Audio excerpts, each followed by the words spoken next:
It is I, Captain Boring. Thank you for being here. This is your 10-minute sports report brought to you by the 4th and 1 podcast. We haven't put out any new episodes. We're just kind of playing it week by week as of right now. With the news that just came down, we might do one next week. We might not.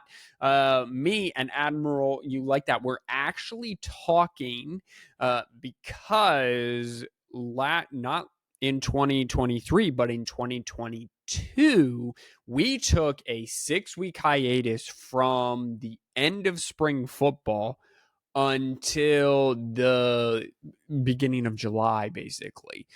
And last year, we didn't take any break. Right when we should have taken the break, we brought on Robert, and we just started hammering episodes once a week, and we did not miss an episode. It was great. It was glorious. So, So we're kind of using the break that we missed last time. Now, 10-minute sports report still going up. Like, subscribe, share on YouTube. Well, share the videos from YouTube for 10-minute sports report.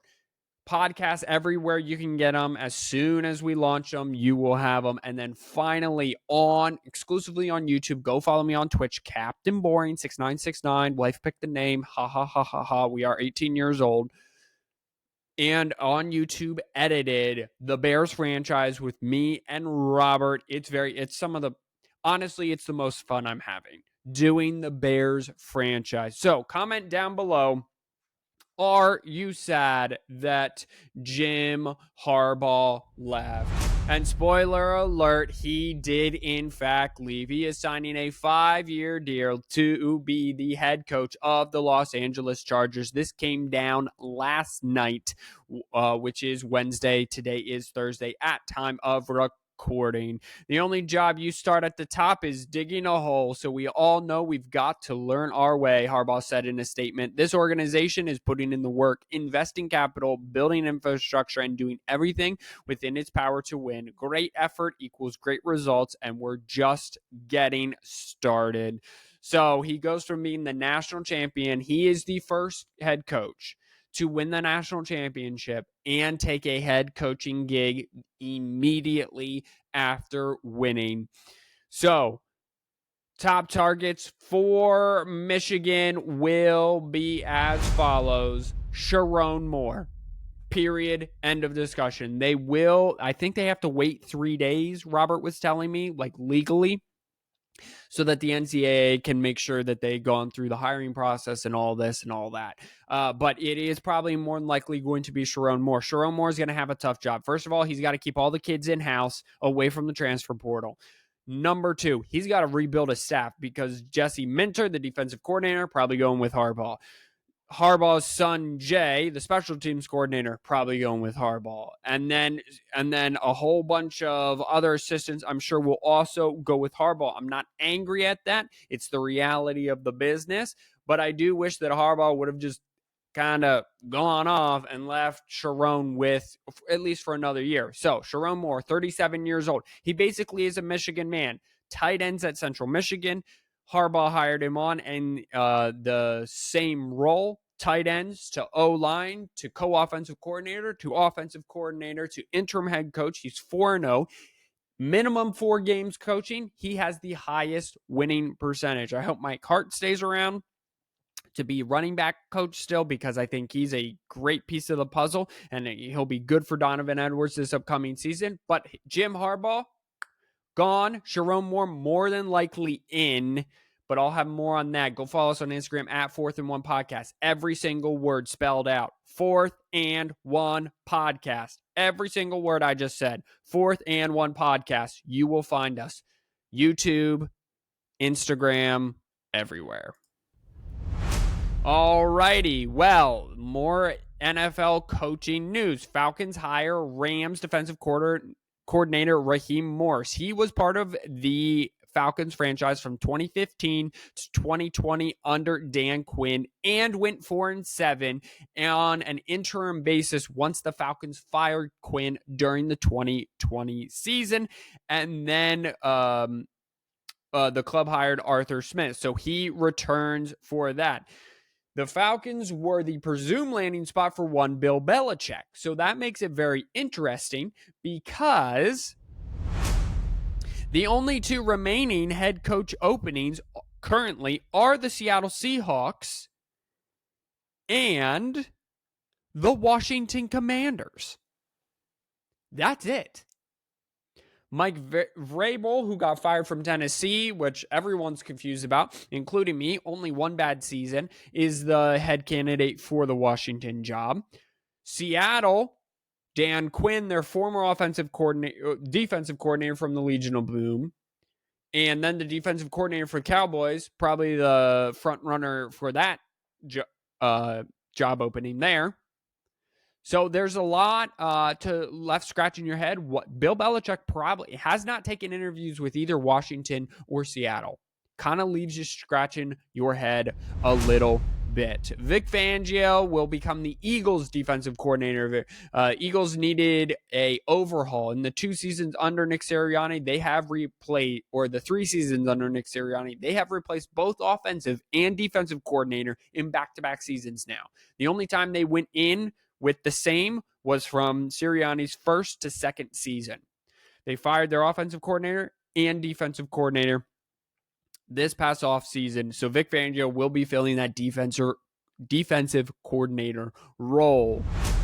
And finally, Keyshawn Butte, who was outstanding and one of the trio of receivers that won the 2019 national championship with Joey B and Justin Jefferson and Clyde Edwards-Helaire and Jamar Chase. Well, he was arrested over illegal betting at LSU. From April 6, 2022 to May 2023, he was 20 years old. He used alias accounts to place more than 8,900 bets. That's shocking. 8,900 bets. With at least 17 bets on NCAA football game, including 6 on LSU football, according to police. So he is in custody. He was arrested for include a felony count of computer fraud and a misdemeanor count of gambling prohibited for persons under the age of 21. The investigation is ongoing. Me personally, yeah, I understand it's against the law, should be arrested, whatever. Beyond that, I want to see his stats. Of the 8,900, how much money did he spend? How much did he make? That's what I want to know. Like, was he above 500? Below 500? Was he trash at this? Was he super good at it, which is why he plays 8,900? Listen, I've been kind of like just micro betting, 10 cents, dollar bet, whatever, for like 4 years now. Maybe I've done, in 4 years, maybe 500. Like, I don't do that, and that's 4 years of on and off. 8,900 in a little over a year. That's insane. So more to come. As soon as I find stats, I'm coming right here, 10-minute sports report, because I really want to know, was he just so terrible that he kept digging himself holes, so keep getting out, or was he just super good at it? Because if he's super good at it, once he gets out of prison or pays the fine or whatever they're going to do, the NFL is going to suspend him 100%, more than likely for this. He should just join Barstool. First of all, Dave Portnoy would sign him immediately to his own podcaster, and he'd just have a betting podcast if he's awesome at it. 89, you got to be awesome at it for 8,900. Wow. All right. NBA schedule, NHL schedule. Let's get you all caught up. Since my last show was Monday, I will get you caught up from there. So Monday night, Cleveland went to Orlando and got a dub, 126-129. They're one of the hottest teams in the East right now. San Antonio went to Philadelphia and got Joel Embiid. Joel Embiid drops a season high for the NBA, 70 points in a 133-123 victory. Philadelphia, also one of the hottest teams in the league. On Tuesday, Denver went to Indiana and got a hard-nosed 114-109 win in the Battle of LA. The Clippers, behind 25 points from Kawhi Leonard, beat the Los Angeles Lakers 127-116 last night, which is Wednesday night. Cleveland went to Milwaukee. Milwaukee fired their first-year coach in the middle. They're currently playing 3 coaches. Mike Budenholzer, the coach that they signed this past offseason, who is currently second in the East, was second in the East, fired him for Doc Rivers. And in Doc Rivers' first game, they got a dub. Milwaukee did, that is 126-116. Giannis Antetokounmpo had 35 points. Donovan Mitchell had 23 in the loss. So, standings wise, as soon as the page loads. No, it's okay, internet. I didn't need you to be fast or anything. I should really put extenders down here. Maybe that would help. All right, here we go. Standings-wise, the Eastern Conference, Boston Celtics still lead the East at 34-10, 3 games ahead of the said Milwaukee Bucks. They're 7-3 in the last 10 on a 2-game winning streak. Milwaukee Bucks, 31-13, 3 games back of Boston for first place. 3-game winning streak, 7-3. Again, very confusing why they fired their head coach, but something wasn't working out. Philadelphia 76ers, 29-13, 4 games back of first place, 1 game back of second, 6-game winning streak, 7-3. The Cleveland Cavaliers are 8-2 in the last 10. They had won their previous 6 games. They are in 4th place, 7 games back of first, 3 games out of third. In the West, the Denver Nuggets are a half game out of first place. They are in 3rd place right now, and they're a half game back. So there's a tie at the top between the Thunders and the Timberwolves. They're on a 3-game winning streak. They're 7-3 in their last 10 and a half game back. Meanwhile, the LA Clippers are hot. 3-game winning streak, 8-2, 2 games back of first. Phoenix Suns, 7-game winning streak, 8-2 in their last 10, 5 games back. The Lakers are 9.5 back, 5-5, and the Golden State Warriors are 10.5 back. 1 game out of the play-in. They're 4-6 in their last 10. Let's take a look and catch everyone up on the sport to play some hockey with a puck. Vegas went to New Jersey and lost in overtime 6-5 in a thriller in Manila. Just kidding. There's got to be a New Jersey town that rhymes with thriller. Don't know what that would be. On Tuesday, Vegas then made the short trip up to New York and got a 3-2 win over the Islanders. Buffalo traveled to Anaheim and lost 4-2. So good for Anaheim for still fighting, even though they really do suck. Wednesday night, Washington traveled to Colorado and got hammered by the Avalanche 6-2. Chicago went to Seattle. Seattle was hot there for a minute, cooled off, but maybe they're starting to get hot again. 6-2 winner over the Blackhawks. Oh my goodness, I just clicked the wrong thing. That's embarrassing. Standings for the NHLs, and then we'll get you out of here.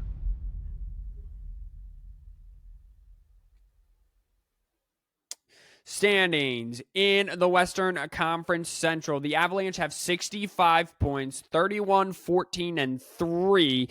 The 65 points are tied with the Winnipeg Jets. They're 7-3 in their last 10.